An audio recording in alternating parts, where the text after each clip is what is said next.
Бұлшық етке инъекция жасау. Бұлшық етке біз инъекция жасаған кезде бірінші бұлшық еттің анатомиясын білуіміз керек. Ол жерде бізге білу қажетті заттарымыз қандай нервтар өтеді және қандай қан тамырларымен қамтамасыз ететіндігі. Ең алдымен бізде үлкен нерв, ол біздегі мынау шонданай нерві. Бұлшық етке укол салғанда шонданай нерві зақымдап алмау керек. Қараңыздар, мына жерден бізде өтіп тұр шонданай нерві. Міне, үлкен нерв. Укол салған кезде не үшін біз астыңғы бөлікке салмаймыз?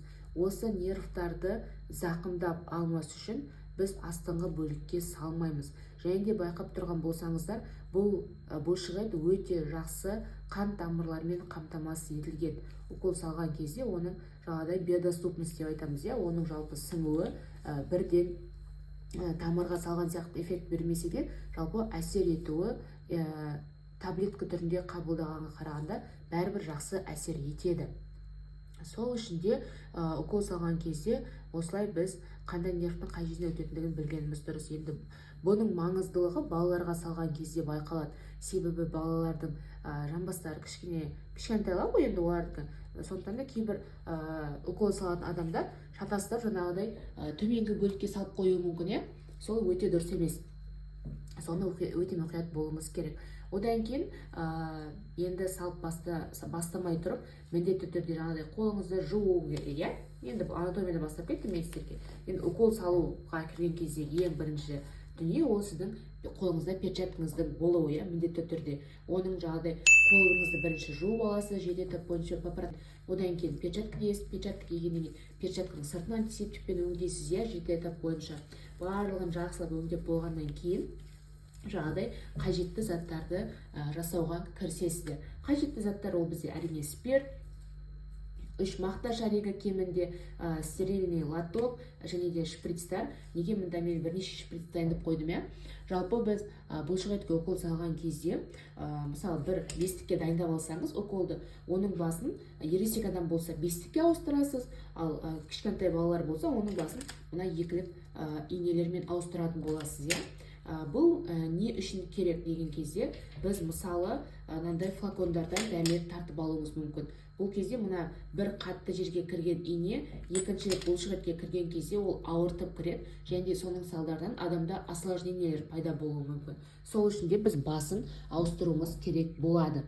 Енді неге мен балаларға екілік, ересек адамдарға бестік деп жатырмын? Ересек адамдарға негізі кірген кезде ұзындау инелер таңдаған дұрыс. Мына бестік, ондық шприцті таңдауымыз керек болады. Себебі ұзындау болса ол тереңірек кіреді, тереңірек кіргеннен кейін оның жаңағыдай дәрінің әсері жақсы болады деген сияқты. Ал балаларға келетін болсақ, балаларға мынау қатты ұзын болып кетуі мүмкін, жаңағыдай сосудтарды немесе нервтарды зақымдап алуы мүмкін. Содан қорқуымыз керек. Сол үшін де біз басын балаларда екілікке ауыстыратын боламыз. Енді қандай уколдарды жалпы бұлшық етке саламыз?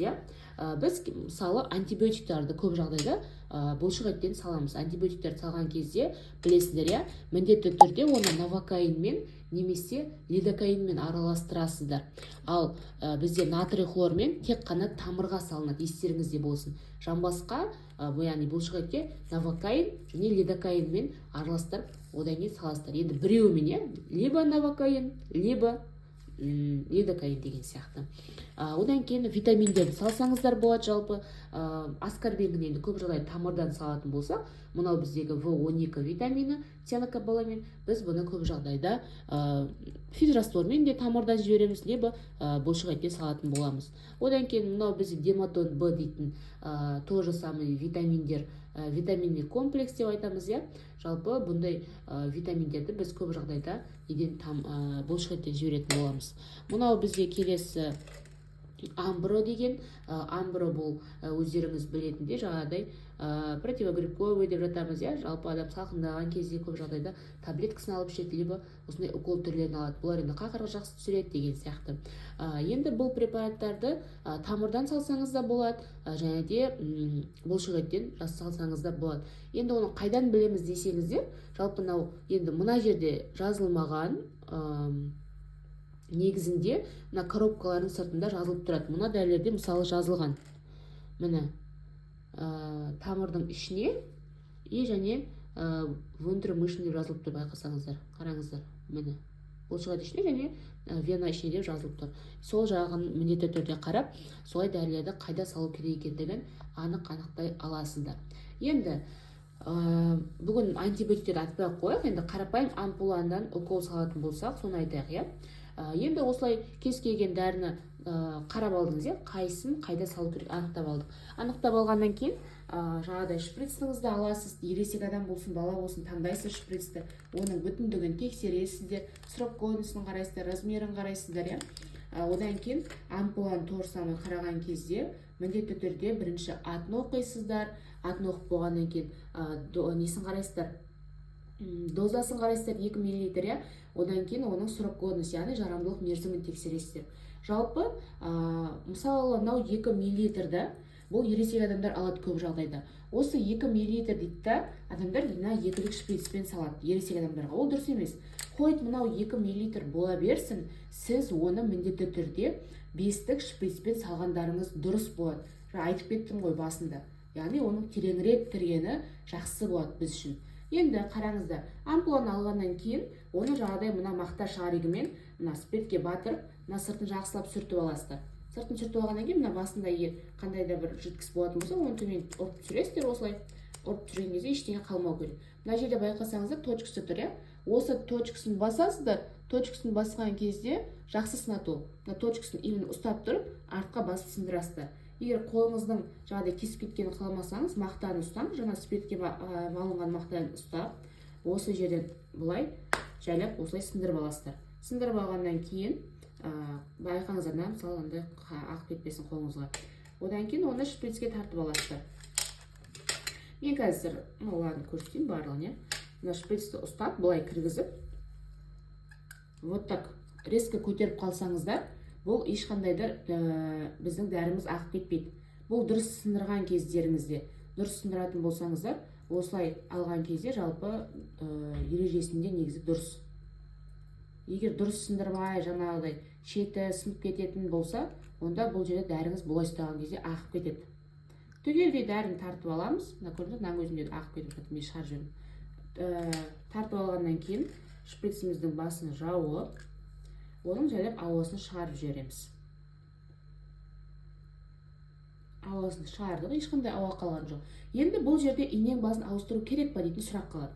Егер сіз ампуладан тартып алатын болсаңыз, шприцтің басында ешқандай да бір қатты ішке кірген жоқ, ештеңе болған жоқ, байқап тұрсаңыздар. Значит, ешқандай да шприцтің басын ауыстырмайсыздар. Получается, ампуладан алған кезде шприцтің басын ауыстырмаймыз, ал мына флаконнан алған кезде шприцтің басын ауыстырасыздар. Енді ауыстырып болғаннан кейін, жаңағыдай, мысалына қолыңыз қараңыз бөлініп қалып, бұлай дұрыс емес, сол үшін де перчатканың бір жақсысы ғой. Қайттан қолыңызды өңдей жіберіңіз спиртпен. Спиртпен жақсылап өңдей жіберіңіз қолыңызды. Енді қолыңызды өңдеп болғаннан кейін мақта шариктерін дайындайсыздар. Мақта шаригін 2 немесе 3 дайындасаңыздар болады. Осылай 2-3 дайындаласыз. Енді қараңыздар, мына жерде бізде лоток 2 болу керек та. Біреуі стерильный лоток, келесі жағада біздің мына шыққан отходтарды салатын. Отходтарды салған кезде бізде класстар болады. Б классқа мына қант тиетін қазір инелерді саласыздар, қант тигенсіздер, мақта саласыздар. Ал мына қалған мұсырлардың барлығын А классқа саласыздар. А класс ол жағдай қант тимеген заттарды салатын болсаңыздар, Б классқа қант тиген заттарды саласыздар. Енді орындарын белгілеп алайық. Пациент негізі бұлшықетке укол алған кезде оның жатып алғаны немесе тұрып алса да болады. Енді пациентке түсіндіру керек. Мысалы, жатып алса да тұрып алса да пациент былай жамбасын бүрістіріп алуы мүмкін, қатты қысып алуы мүмкін. Ол дұрыс емес. Енді бұлшықет осылай тырысқан кезде, ол же ине кірген кезде ол қатты кіреді, ауыртып кіреді. Одан кейін келесі жағдай инфильтрат сияқты асқынулар, қатаю сияқты асқынулар пайда болады да. Сол үшін пациенттің былай жамбасын басып қараған кезде жамбасыңызды бос ұстаңыз деп пациентке түсіндірулеріңіз керек жақсылап. Енді түсіндіріп болғаннан кейін жайлап немесе жайлап ересек адамда бұл ұрып жіберсеңіздер болады, жайлап ол босатады. Босатқаннан кейін барып, орында анықтайсыздар. Енді бастапқыда мысалы сіз енді үйреніп жатқан адам шығарсыз, онда қалай істейсіздер? Енді былай ойша бүйтіп қолмен жүргізе алмайсың ғой, явно, бүйтіп мақтамен как будто сен сүртіп жатқан сияқты болып осылай 4 бөлікке бөліп аласың. 4 бөлікке бөліп аласың да мынау біздің жоғарғы сыртқы квадратқа саласыздар. Жоғарғы сыртқы квадрат. Мына жерге салмаймыз, иә? Неге салмаймыз? Себебі жаңа біздің нервтарымыз өтіп тұр ол жерден. Егер ол жерден салатын болсақ, скорее всего біз осложнениеге жаңағыдай салдану ауруларына алып келуіміз мүмкін. Енді осылай мақтаның көмегімен бөліп алдыңыздар, осы жерге саласыздар. Одан кейін ол жерді жақсылап жоғарыдан төмен қарай бірнеше жаңағыдай мақта шариктермен сүртіп тазалап аласыздар, иә? Сүртіп тазалап алғаннан кейін инеңізді әкелесіз, инең басын жоғары қаратасыз, одан кейін бұлай ұстайсыздар, мені қараңыздар. Ұстап, осы мақтамен сүртіп алдыңыз ғой енді. Сүрттіңіз. Сол жерге тікелей кіргізесіздер. Енді мен мына жерге кіргіземін, потому что қатты кірмейді, мына жерге. Как будто енді жамбасының жаңағыдай сыртқы квадрат деп ойлаңыз.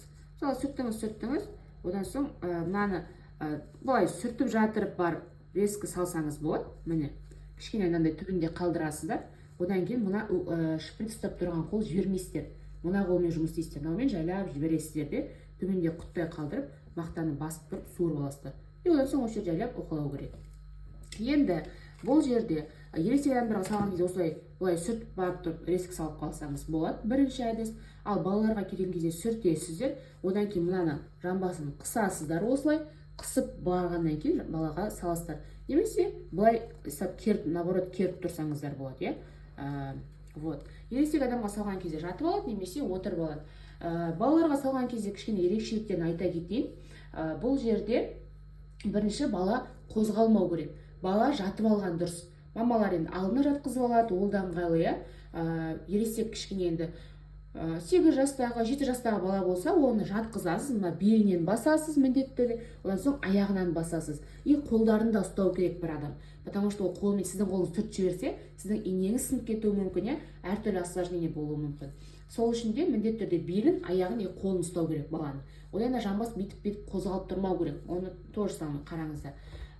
Келесі жағдай, мысалы балаға укол салып жатқанда иногда мына жерден қан көрінуі мүмкін. Енді бала қозғалып кетті, может сен шприцтен қозғалып кетті, иә? Қан көріну ол дұрыс емес. Біз венаға түскенде айтамыз, иә? Венаға түскенде сен қан көрінгеннен сен венаға түскенді білесің дейміз.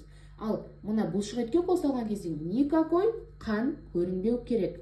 Міндетті түрде абай болыңыздар, потому что қан көріну ол сен скорее всего мына қан тамырларын тиіп кеттің, иә? Ол дұрыс емес. Егер қан көрінсе, міндетті түрде алып тастаңыздар шприцтарыңызды. Так, енді осложнениелерге келейік.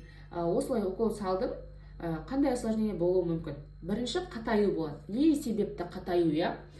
Күнделікті бір жерге сала берсең, мысалы күнде бір пациент екінші жағы ауырады, давайте сен мынаған сал деп, күнде сен осыған сала берсең, скорее всего бұл жақта уже қатаяды, инфильтрат пайда болады, уже ауыратын болады. Сол үшін де күнделікті чередовать ету керек. Бүгін мына жаққа, ертең мына жаққа деген сияқты. Одан соң салған кезде мысалы, бүгін мына точкаға салдым, ертең мына точкаға сал, мына мысалы кругпен мына жерге сызып қойдым. Осы мысалы аймаққа айналдырып салсаңыздар болады. Көрініп тұр ма міне? Мына жерге де, мына жерге. Күнделікті бір жерге салғаннан пайда болады. Одан sonra инең басын ауыстырмаған кезде осложнение болуы мүмкін. Инең басы қысқа болған кезде ересек адамдарда, жалпы осындай кездерде жамбасын қатты бет тырысып қалған кезде то же самый осложнениелерге алып келеді. Вот, мен жазып қойыппын енді. Жаңағыдай пациенттің бұлшық етін еркін ұстауын сұраңыз, ол да өте маңызды. Бұлшық етке укол салған кезде жатып алған дұрыс. Одан кейін барлық осложнениелерді айттым.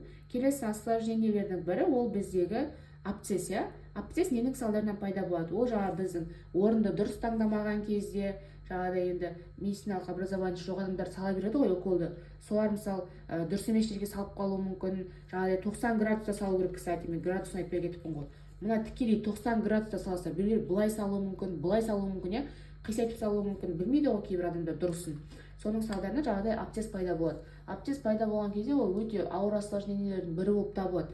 Абсцесс болған кезде оны дренаждайды, хирургический лечение болады, Қазір мен сіздерге көрсетейін мына жерден фотосын. Мысалы мына баланы алатын болсақ, орын дұрыс таңдамаған, ішке қарай кетіп қалған.